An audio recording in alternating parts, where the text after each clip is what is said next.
Sveiki, esu Sondra Jonzeva, Sostinės ir vaikų jaunimo centre Mobiverse vedu jaunųjų kinologų būrelį. Ir artėjančių švenčių proga noriu duoti keletą kinologinių patarimų. Kadangi tiek Kalėdos, tiek Nauji metai pasireiškia tuo, kad būna daug fejerverkų, šviesų, garsų, kvapų, tai patarimai turintiems šuniukus, kad nereiktų vesti šuniukų žiūrėti naujamečią naktį fejerverkų, nes net ir labai draugiškas ir nebijantis garsų šuniukas gali išsigąsti, pabėgti ir tada būna labai skausmingos ir paieškos šuniukų. Taip pat šuniukus, kurie jautresni ir bijo garsų, šuniukus galima pradėti pratinti dar prieš šventinį periodą, tai yra paleisti fejerverkų garsų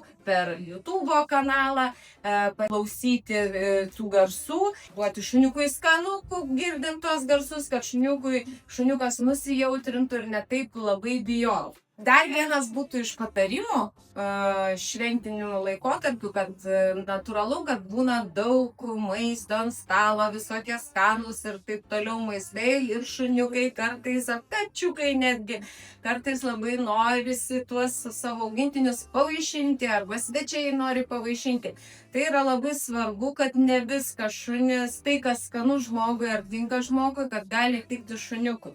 Tai vienas iš tokių dalykų yra, kad šunim negalima šokolado, šunim negalima razinų, šunim negalima vynuogių.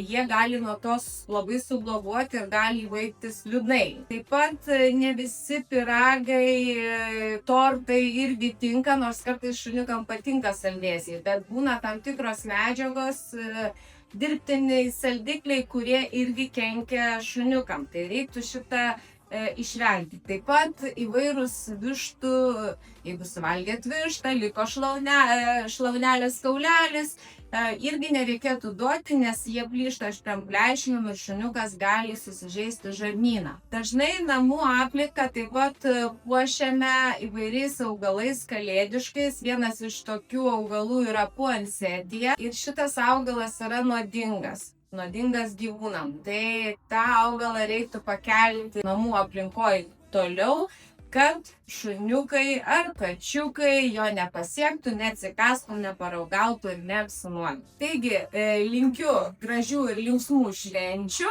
jums ir jūsų augintiniams.